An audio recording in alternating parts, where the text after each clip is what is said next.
sent out, sorry, I have to mess with all the settings and things so that I don't hear the echo. Okay. I shared with you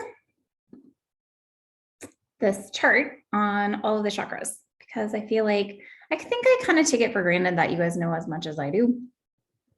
And maybe you don't. Maybe I have more to share with you, right? So we're going to go deep into root chakra today, or Muladhara. The element is earth. So root chakra is really grounded in this planet and being in this body and this place at this time. It's a very grounded, earthy energy. And because of that, it is really solid, right? We want that root chakra to be solid. We want our foundation to be solid. Our foundation that is kind of tippy and all over the place, that's just how we're gonna, we want there to be fluidity, but we want it to come from a foundation of being really solid, really grounded. So some of the things that you can do to be more grounded, I really like to use balance essential oil on the bottom of my feet. And even I like to rub it into my ears, and it just helps me to feel more grounded in my body. I don't know if you guys can hear my puppy in the background. She keeps barking. So she's having a little timeout right now. And she's not super happy about it. The color of this chakra is red, and red is a very strong color. So again, we're wanting this to be a very strong foundation. We want to be strong and solid. The seed sound, which I can get into more, but the seed sound is lam.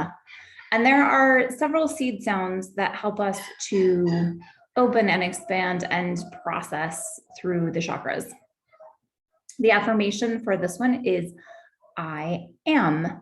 So again, it just is getting us comfortable with being in our human bodies and being in this time and space. The meaning of Muladhara in Sanskrit is root support. So again, foundation. The location of the chakra is at the perineum. You guys know that I use my essential oils for all my chakras. I use them in conjunction with the glands because it would be super awkward to put oils on your perineum. And that's not the only reason. I will actually go deeper into, I'm going to put them on right now, why I put the oils on the glands and why they correspond with the glands so well. The planets, which I don't actually have a lot of information about, are Earth and Saturn. So again, Earth is where we live. So that makes sense to me. And then Saturn, I was looking, and there's actually a lot of different ideas of which planets are associated with which chakras, but Saturn does have some elements of sort of more maturity, and it's sort of what we feel like we have when we have a really good foundation, is that we feel really like we are very capable, that we have a lot of responsibilities, that we're able to get done what we need to get done, right? And oftentimes when we're sort of flying around and out of balance in our root chakra, it's because we don't have our stuff together. So Saturn is one of the planets. From the very small amount of research that I did, I might be able to find out more about the planets, but on my quick internet search, and I've never really heard the chakras being associated with planets, so that's kind of new for me. So I will do some more research and get back to you on that.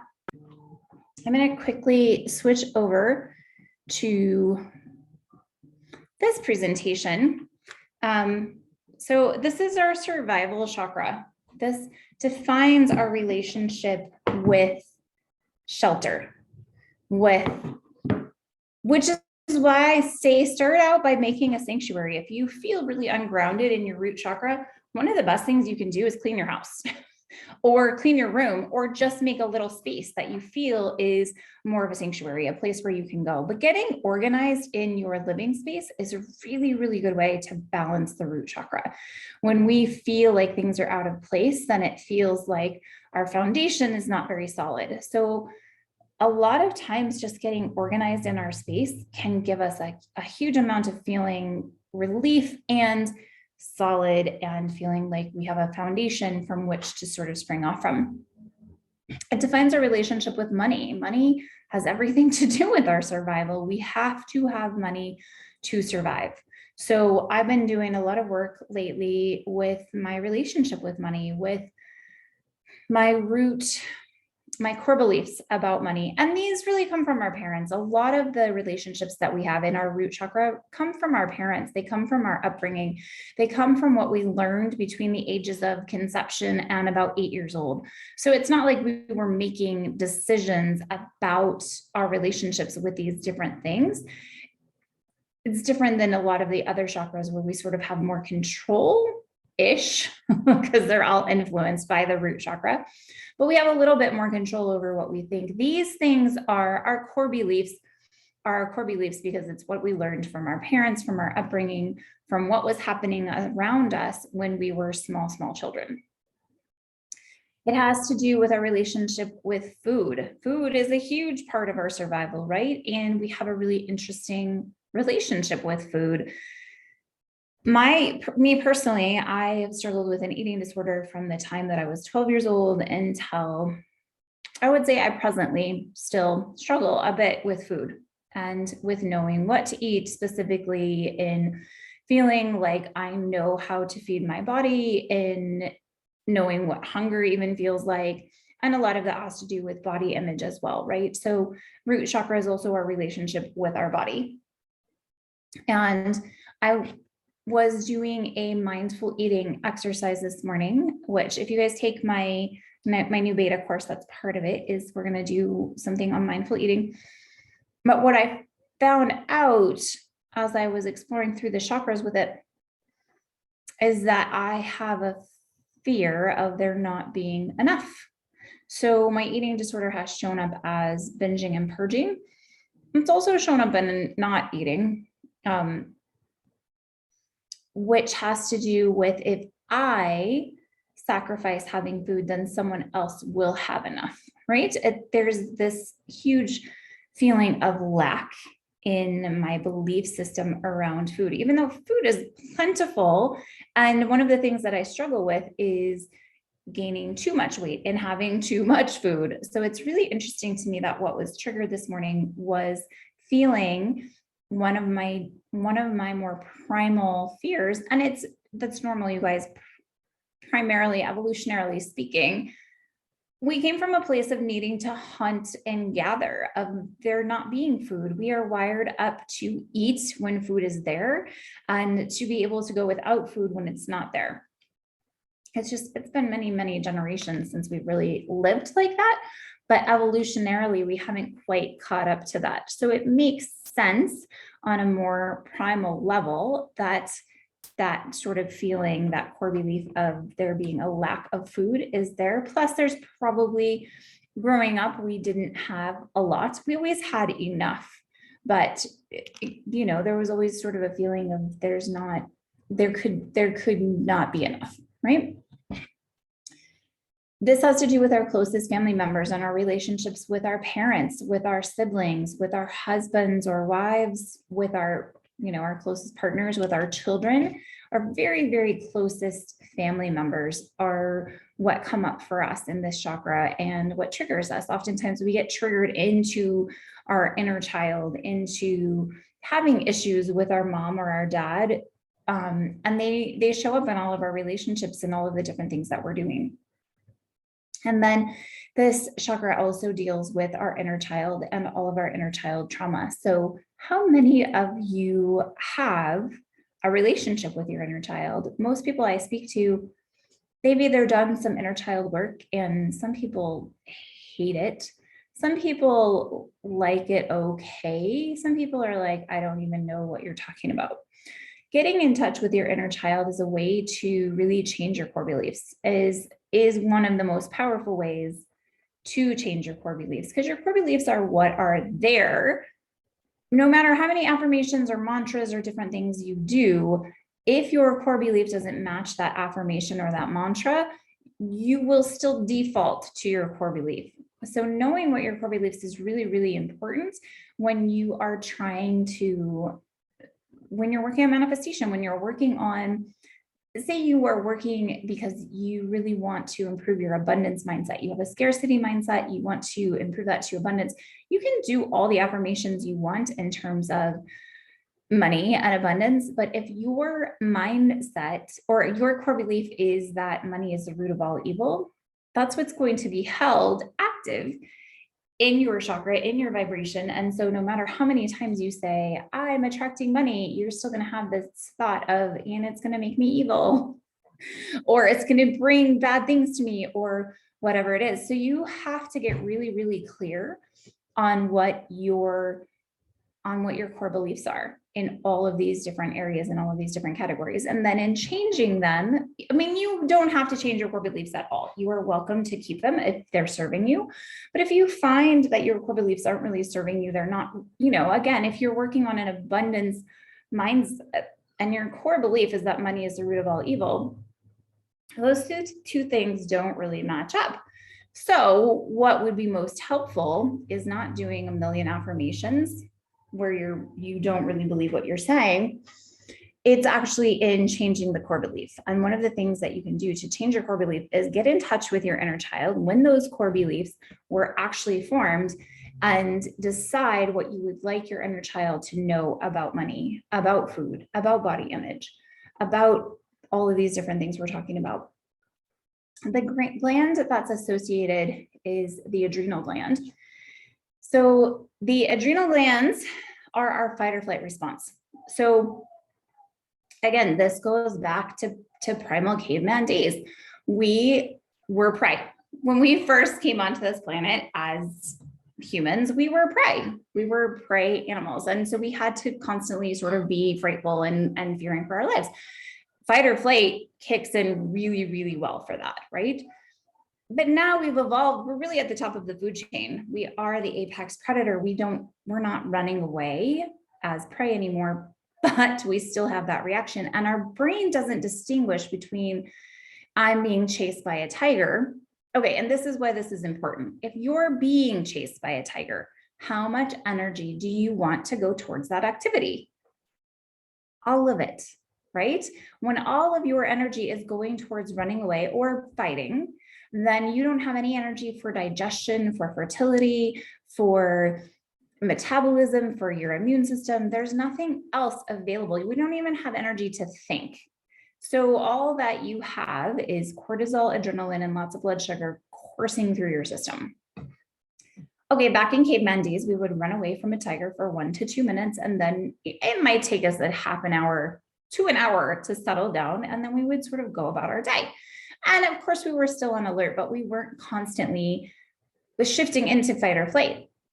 Fast forward to today, when it is really common for people to go into fight or flight over everything. And we don't have a very good context for stress because we are the apex predator. We don't have anything that is actually threatening our lives.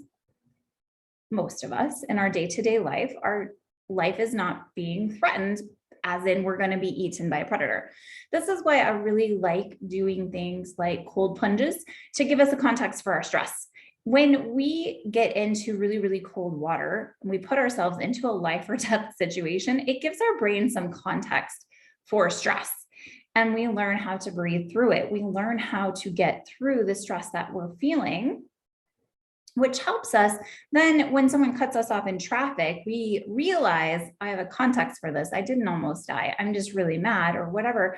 Instead of shifting into fight or flight, maybe we're able to breathe through that experience, to sort of let it go, to allow our body to stay and rest and digest more often so that we're not constantly flying into fight or flight.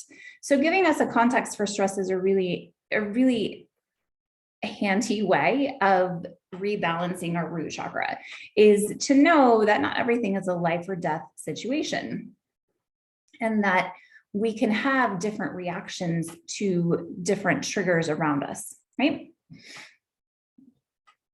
So I wanted to talk too about the oils that I really love to use, because oils are one of the best ways I know to balance your chakras, to help you physically, emotionally, energetically, they can put you into a state of calm, of rest and digest immediately. So this whole kit was created to help you balance your hormones, specifically, and starting with the adrenals. So you would apply this first chakra blend to your adrenals. What you're applying is basil, which is the oil of renewal.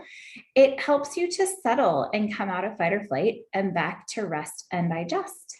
This is why, too, I recommend you make a sanctuary for yourself somewhere in your home, even if you can't clean your entire home. Again, for me, that feels very overwhelming and like stresses me out, but I can clean up my office so that I have some space, so that I go, this is the place where I can come and relax and rejuvenate and kind of chill out. It's part of why I put the puppy into her crate. She has this whole big house. She's kind of freaking out. She won't stop barking. She is running around like crazy. When I put her into a space that is a little more small but is very safe, it has her blankets, it has her toys, it has her bed, she's able to like, chill out and like rest and digest and put herself back where she needs to be to get out of those triggers, right? Do the same thing for yourself. Do the same thing for your inner puppy or your inner child. Lemongrass is the oil of cleansing. It helps to cleanse our energies, our emotions, our living space. It is incredibly grounding for our system and gives us a place of respite and sanctuary. So all of the things we just talked to, basil and lemongrass work so beautifully in conjunction with each other. Again, what does help us to feel like we have a sanctuary? It's usually organizing. It's usually cleaning. It's usually making our space beautiful and clean and just a place where we feel like, I can just relax and rest here. Grapefruit is the oil of honoring the body. We all live in human bodies. We've talked about this a few times, and root chakra is the key to our relationship to food, to how we feel about our bodies, how we feed our bodies, how we nourish ourselves. It is with us from the second we are born from the moment we're conceived to the moment you die. So it's best to honor this amazing, beautiful body that you're in. Your body is such a miracle. All of the different things that it's doing in creating blood and breathing and walking you around and thinking and in multitasking and the various things that you do. And you like, just take a moment to be in awe and appreciation of this incredible body that you get to live in. It's pretty cool. And grapefruit is an oil that helps us to really appreciate and honor our body. And ylang ylang is the oil of our inner child. So I've talked many times about how important inner child is to your root chakra. Our root chakra and the foundation are basically set up in our childhood. Any unresolved childhood traumas are the basis and the filter for how we handle life now. So I don't know if you know this about yourself. It's something that I've come to know about myself, is that when you are triggered into an emotion, you are actually being triggered back to your inner child self, right? I honestly believe that there are only a few true ages. Most people are operating between the ages of 1 and 6. I haven't really met anyone yet that I feel like, they've got this, right?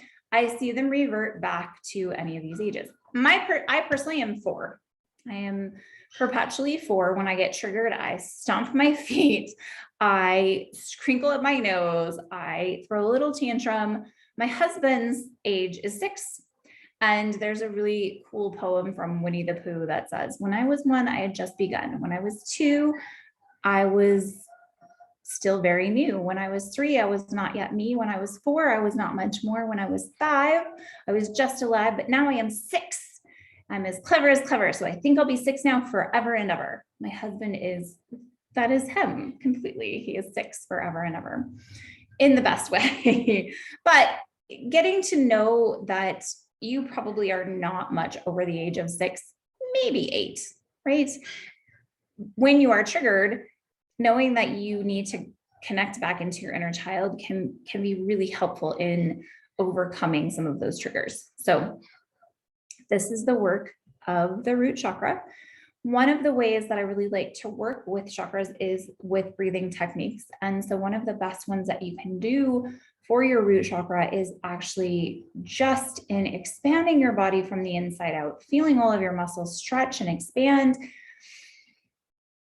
And then exhaling slowly and just sort of easing the breath out of your body, relaxing, again, coming back into that rest and digest phase. This is such a good breath because it helps us to check in. I also often say that how we do one thing is how we do everything, right? So checking into your breath can be a really good way to see how you're doing anything. Are you taking in big, huge, expansive breaths? Are you taking in little sips? And then holding, are you allowing the breath to exit? Are you allowing the let go? It's really fascinating when you can just sit with your breath and just sort of notice it and then start to expand more, start to bring more breath into your body, start to really stretch your muscles and all of your cells from the inside out, making sure that every single cell gets some breath. I guarantee if you do this, you'll find some places where you're like, oh, I don't think I've ever breathed there. And it'll be sore, it'll be tight, it will not expand as easily. And then there will be places where you are really used to breathing. So you can go ahead and do this now. Put your hands on both sides of your rib cage. Inhale until you feel your ribs expand out into your hands. Keep breathing in as you feel the breath in your back, your chest, your belly, and every cell of your lungs. Keep breathing in until you just can't anymore. And then you're going to hold that for 4 counts. You're going to exhale slowly, feeling your ribs deflate under your hands, taking twice as much time for your exhale. And exhale every molecule of oxygen out of your lungs. You can keep going. You can keep going. You can keep going. Inhale again, really drawing breath into your body, feeling your ribs expand out into your hands. Feel your body relax out of fight or flight. And back into rest and digest. Hold. Exhale. Surrendering anything that is no longer serving you. Feel the return of life and vitality to your body. I was actually watching, I think it was a TED Talk on breathing, and he was saying that any tension that we feel in our body, things that we would do in yoga and stretching and things, it's actually just lack of oxygen to those different cells and those different muscles. So you can actually just, and I've done this in different yoga practices, is just practicing the breath in different postures. You can get so much more flexibility in your body, in your mind, in your behavior, when you just really stop and breathe and really appreciate that breath and really expand from the inside out and exhale. And again, this is an excellent way to just get your body out of fight or flight, back to rest and digest. So that's what I have for you guys today. I'm going to come on every day this week and talk about the different chakras, going into detail, just like I did with this one. And if you guys have any questions, drop them below. If there's anything you want to cover or anything that seems unclear, please let me know. All right, I'm going to stop share because that's how I get back to here. I'm going to say goodbye.